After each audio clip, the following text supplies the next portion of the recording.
আসলে যখন আসলে একটা ফিল্ম রিলিজ করে তখন তো আমাদের যেটা হয় যে ঈদটা আসলে ছবিটাকে ঘিরেই হয়ে যায়। আমরা সকাল থেকে হয়তো খোঁজ নিই যে কেমন চলছে, লোক দেখছে কিনা। এক্সকিউজ মি, এখন তো বৃষ্টি, কিন্তু তারপর দেখলাম বা শুনছি যা, যে হল ভেঙে উপচে পড়ছে মানুষ, এবং দেখবার জন্য মানুষ প্রায় একেবারে ক্রেজি হয়ে গেছে।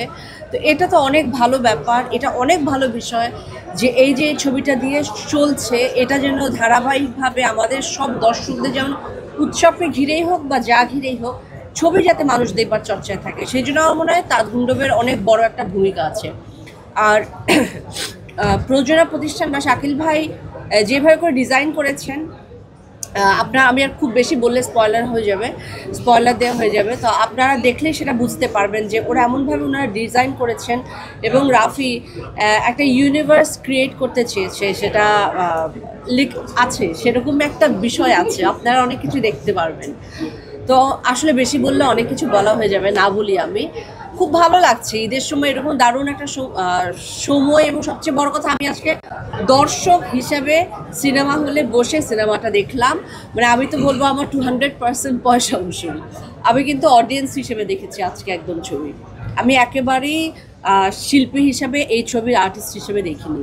এবং দর্শক যে, আমি সিনেমা হলে, মানে আমি তো এখানে দেখলাম সিনেপ্লেক্সের ভেতরে যে সিটি বাজছে, দর্শক হাততালি দিচ্ছে, যে মানে যে কোনো মানে হিরো অথবা আর্টিস্টরা এন্ট্রি হলে পরে সমস্ত জায়গায় যে রিয়াক্ট করছে, সেটাতেই বলে দেয় আসলে ছবিটা কতটুকু ভালোবাসা পাচ্ছে, ছবিটা কীরকম হয়েছে। দর্শক হিসেবে যদি বলি, আমি এই যে বললাম একেবারে পয়সা উসুল ছবি আমি দেখে বেরিয়েছি। দর্শক হিসেবে আমি এক্সপেকটেশন আমার ছিল, আমি বুঝতে পেরেছিলাম যে কিছু একটা হবে, এরকমই একটা গ্র্যান্ড কিছু আমি দেখতে পাবো।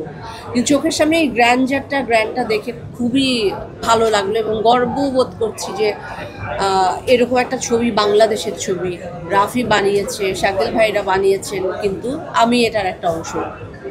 Thank you.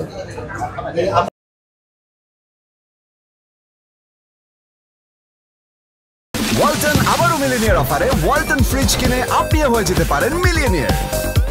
মিলিনিয়ার ছড়াছড়ি দেশ জুড়ে, এটা শুধু ওয়ালটেনই পারে।